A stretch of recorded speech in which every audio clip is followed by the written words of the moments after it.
नमस्कार दोस्तों, लेस्ट स्टडी में आप सभी का स्वागत है। आज हम आपको उसके आगे के नोट्स पढ़ाएंगे। उस बार हमने वायु तक पढ़ाया था, आज उससे आगे के।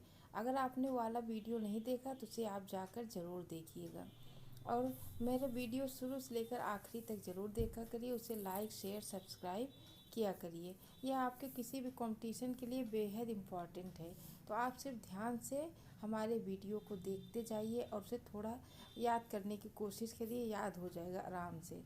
आइए शुरू करते हैं। पृथ्वी के कार्बन चक्र में कार्बन डाइऑक्साइड, मतलब जो पृथ्वी कार्बन चक्र है उसमें कार्बन डाइऑक्साइड किन किन चीज़ों से मिलता है। तो पृथ्वी के कार्बन चक्र में कार्बनिक पदार्थों के अपघटन, जो कार्बनिक पदार्थ होते हैं उसके अपघटन, जीवधारियों द्वारा श्वसन प्रक्रिया। जीवधारियों में सभी आ जाते हैं, जैसे जानवर हैं, जानवर, पशु पक्षी, हम लोग, मनुष्य।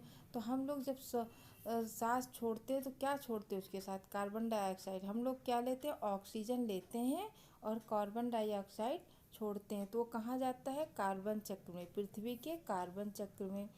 और ज्वालामुखी प्रक्रिया से जब ज्वालामुखी फटती है तो उसमें से भी कार्बन डाइऑक्साइड निकलता है, तो वह भी पृथ्वी कार्बन चक्र में जाकर मिलता है। जीवाश्म ईंधनों के दहन से, जब जीवाश्म ईंधन जो होते हैं जैसे कोयला हो गया, ये सब जब जलाया जाता है तो उससे भी कार्बन डाइऑक्साइड निकलता है। ठीक है, वह भी कहाँ पहुँच जाता है?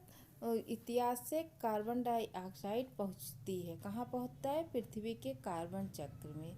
स्वपोषित पौधे, जैसे जो हरा पौधे जो स्वयं अपना भोजन बनाते हैं, पौधे प्रकाश संश्लेषण की क्रिया द्वारा कार्बोहाइड्रेट्स का निर्माण में वायुमंडलीय कार्बनिक ऑक्साइड ग्रहण करते, न कि निर्माण करते, विमोचित अथवा जोड़ते हैं।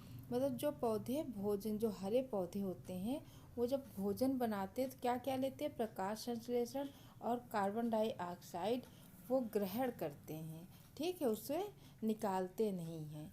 तो पृथ्वी के कार्बन चक्र में कहाँ कहाँ से कार्बन डाइऑक्साइड मिलता है ये आपको अच्छे से समझ में आ गया होगा। अब पर्यावरण अपकर्ष क्या होता है? अगर पूछ लिया पर्यावरण अपकर्ष तो 4-5 दे देगा, उसमें कुछ गलत। अगर आप अच्छे से पढ़े रहेंगे तो तुरंत उसे सही से कर पाएंगे। जैसे प्राकृतिक आवास का विनाश, जैव विविधता की हानि या प्राकृतिक संसाधनों के क्षरण होने से पर्यावरण को होने वाले नुकसान को पर्यावरण अपकर्ष कहते हैं। प्राकृतिक आवास का विनाश मतलब पेड़ पौधे, जंगल काट दिया जा रहा है, बिल्डिंगें बनाई जा रही हैं, जैव विविधता की हानि हो रही है, प्राकृतिक संसाधनों का दुरुपयोग हो रहा, मतलब अंधाधुंध कटाई हो रही है।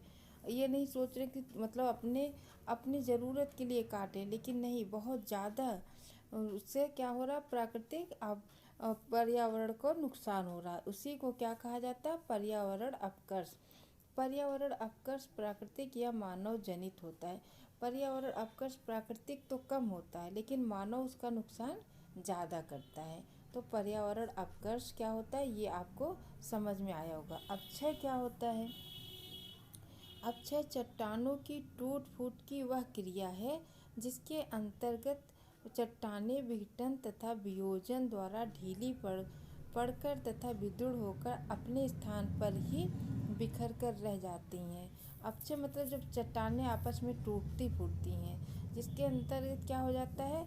चट्टानें जब टूटेंगी तो उनके अंदर सांस हो जाता है तो ढीली हो जाती हैं तथा विदृढ़ होकर अपने स्थान पर ही, जब कोई चीज़ टूटेगा तो अपने स्थान पर ही तो बिखर कर गिर जाएगा, तो वो वहीं पर गिर जाती है, इसे अपक्षय कहते हैं। अब ये देखिए, UNEP का मुख्यालय बहुत इम्पॉर्टेंट है। इससे 3-4 क्वेश्चन तो यहाँ से आपको अगर अच्छे से पढ़ लेंगे तो आराम से मिल जाएगा। संयुक्त राष्ट्र पर्यावरण कार्यक्रम, इसका नाम है यूनाइटेड नेशन इन्वायरमेंट प्रोग्राम।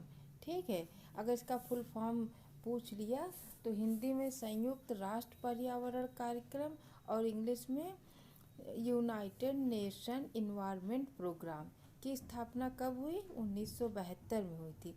इसका मुख्यालय कहाँ है? नैरोबी। नैरोबी यानी केन्या में। नैरोबी कहाँ है? केन्या में अवस्थित है। इसके वर्तमान प्रमुख दानिश जो डेनमार्क में है। दानिश राज्य होगा वो कहाँ पे है, डेनमार्क में है। इसके प्रमुख कौन है, Inger Anderson. Inger Inger Anderson, एकदम यूनिक नाम है तो ये याद हो जाएगा। एंडरसन, इंगर एंडरसन, ठीक है। इसके प्रमुख इंगर एंडरसन है। इसका मुख्यालय कहाँ है, नैरोबी में। नैरोबी कहाँ है, केन्या में। इसका पूरा नाम क्या है, यूएनईपी का, यूनाइटेड नेशन इन्वायरमेंट प्रोग्राम, ठीक है। तो ये आपको क्लियर हो गया होगा। आगे चलें। विश्व मौसम विज्ञान संगठन का मुख्यालय यह कहाँ पे है, विश्व मौसम विज्ञान संगठन WMO संयुक्त राष्ट्र की एक विशेषज्ञ एजेंसी है जो पृथ्वी की वायुमंडल की दशा और व्यवहार का अध्ययन करती है। इस संगठन की स्थापना कब हुई, इस संगठन की स्थापना 23 मार्च 1950 में हुई थी। इसका मुख्यालय कहाँ है, जिनेवा, स्विट्जरलैंड में स्थित है। जिनेवा कहाँ है, स्विट्जरलैंड में स्थित है, ठीक है। इसका मुख्यालय कहाँ है, जिनेवा, जो कि स्विट्जरलैंड में स्थित है। इसकी स्थापना कब हुई, 23 मार्च 1950 को, ठीक है।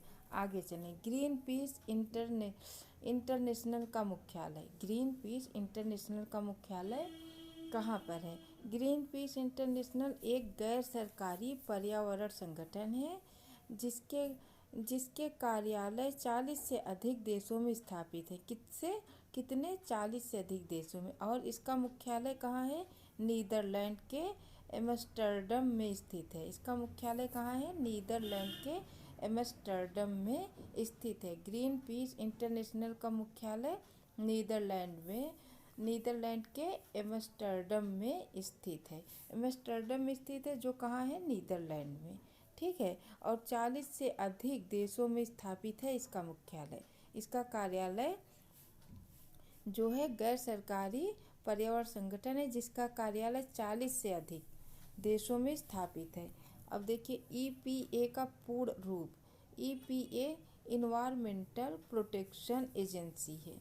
संयुक्त राष्ट्र अमेरिका की संघीय एजेंसी है। किसकी, संयुक्त राष्ट्र अमेरिका की संघीय एजेंसी है जिसकी स्थापना 1970 में की गई। कब की गई, 1970 में। यह मानव स्वास्थ्य एवं पर्यावरण संबंधी नियमों के निर्माण एवं प्रवर्तन से संबंधित है। यह किस चीज़ से संबंधित है, अगर पूछ लिया जाए तो मानव स्वास्थ्य एवं पर्यावरण संबंधित नियमों के निर्माण एवं प्रवर्तन से संबंधित है। इसका पूरा नाम क्या है, इसका पूरा नाम है इन्वायरमेंटल प्रोटेक्शन एजेंसी, ठीक है। NEA से आशय, NEA से तात्पर्य राष्ट्रीय पर्यावरण प्राधिकरण, नेशनल इन्वायरमेंट अथॉरिटी है, ठीक है। NEA से आशय क्या है, नेशनल इन्वायरमेंट अथॉरिटी। यद्यपि इसका पूरा नाम राष्ट्रीय पर्यावरण अपीली प्राधिकरण है। इसका पूरा नाम क्या है, राष्ट्रीय पर्यावरण अपीली प्राधिकरण है। NEA से आशय नेशनल इन्वायरमेंट अथॉरिटी है, ठीक है। अगर पूछ ले तो आप ऑप्शन में पढ़े रहेंगे तो याद जरूर आ जाएगा। इको मार्क क्या होता है, इको मार्क प्रमाण पत्र उन भारतीय उत्पादों को दिया जाता है जो पर्यावरण के प्रति मैत्रीपूर्ण होते हैं, जो पर्यावरण को नुकसान नहीं पहुंचाते हैं। इको मार्क उन्हीं को प्रमाण पत्र दिया जाता है जो उत्पाद हमारे पर्यावरण को नुकसान नहीं पहुंचाते हैं। इको मार्क उन्हीं को दिया जाता है। किसके द्वारा दिया जाता है, यह प्रमाण पत्र ब्यूरो ऑफ इंडियन स्टैंडर्ड द्वारा वर्ष 1991 से दिया जा रहा है। कब से दिया जा रहा है, 1991।